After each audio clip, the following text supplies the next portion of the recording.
Remember now, last time we got stopped out at 63.50. We moved our stop up from 62.75 after we hit the 66.75 area, thinking, well, if we got past, the 63 area where that 64 area where that cross trade occurred earlier, then why risk any more? So, having said that, we hit our stop, we got stopped out, never hit the 62.75s.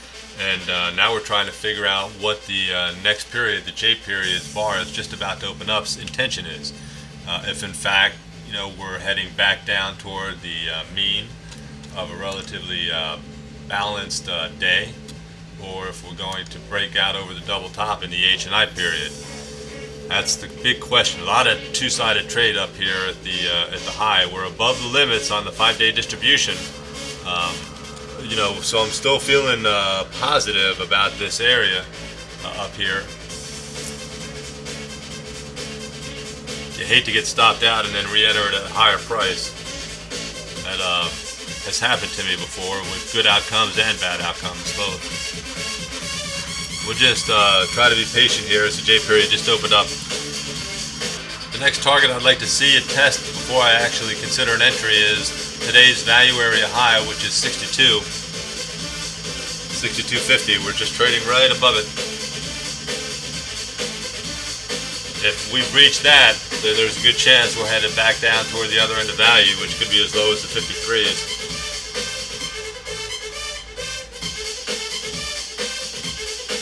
Might go short on the fly here. We'll see.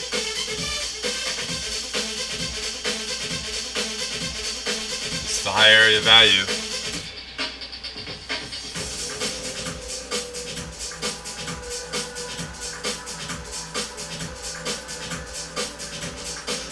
I don't particularly like to sell on breaks like this. I like to sell on rallies.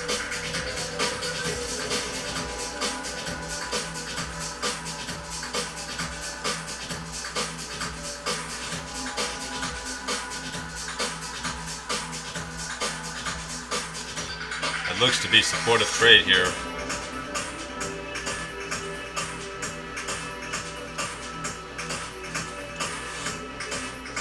Value area high would be support.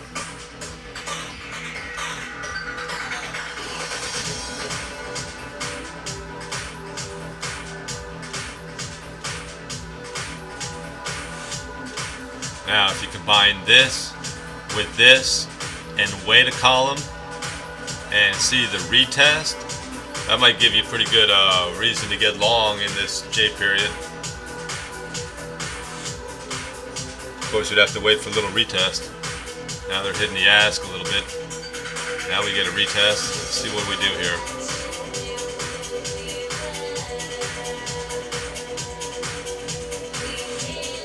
We're going to buy the 63.50s. Long 2, 63. We didn't get filled on the 50s. We're going to take the 75s. Long 2, 63.75.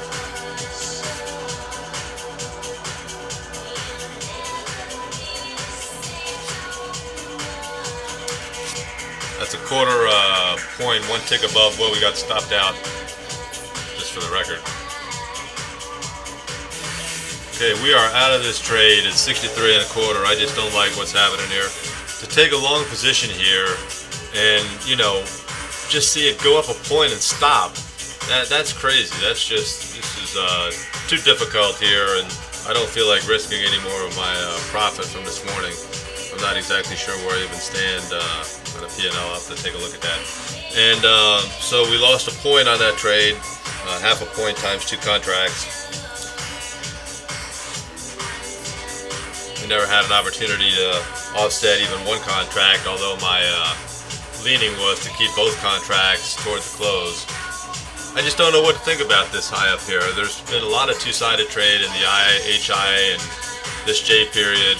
The market's bouncing between a breakout above the distributions limit, which is still a good sign, but it can't break above its double top at 66.75, which is a bad sign. Could just be a matter of patience, but we didn't feel like risking down to 61.75 with this trade, so we got out, and we'll monitor the market here. So our decision to initiate that sell at a higher point than our 61.75 turned out to be good. We limited our loss to just 1 point instead of 4 points. And we looked at the data and analyzed it, and I think we came to the right conclusion. Now the question is, is there going to be a little bit of a rally enough to look to initiate a short and get back down toward the other end of value, which is 53? Well, we're tempted to sell the 62s here. We can get a fill on the 62s. We didn't get the 62s.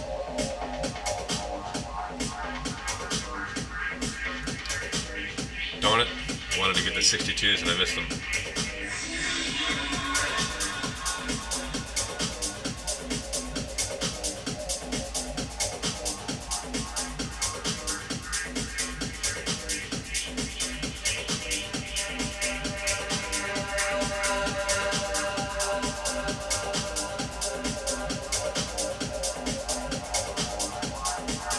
This is the area for people following 5-day distribution.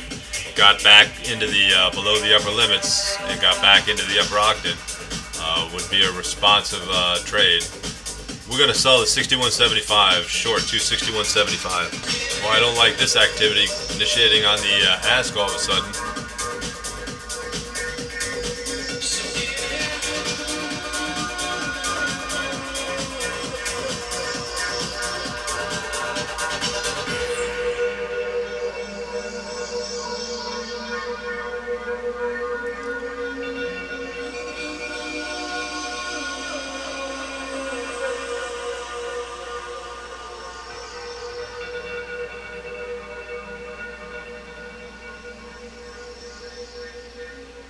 The market wants to probably close the gap during Globex or something, right?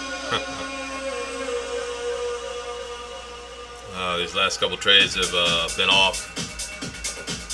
We're still in this trade with 4 trade locations, 61.75 short.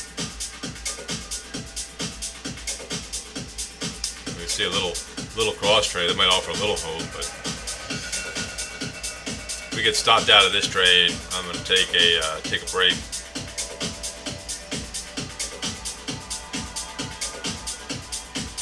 And reevaluate.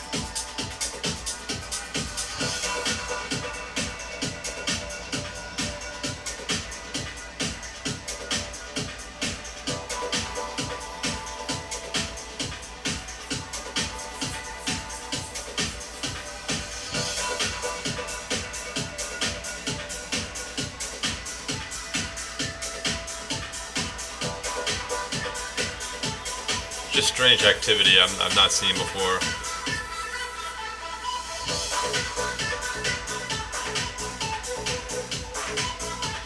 Better to minimize any further losses and watch and see if I can learn something.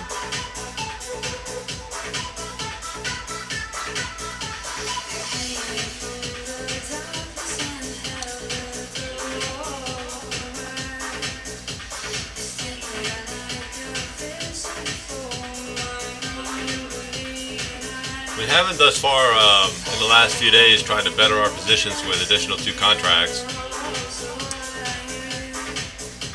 So far though, it's difficult to make a comparison to January because February has been so off and we've tried a few different things.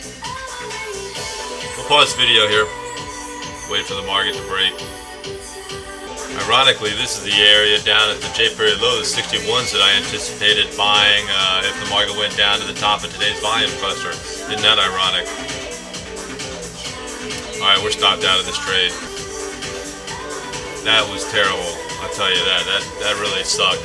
I missed my own statement of trying to buy in the 60, 61s. Getting whipsawed here in the I and J period. Now we're only a couple points positive for the day.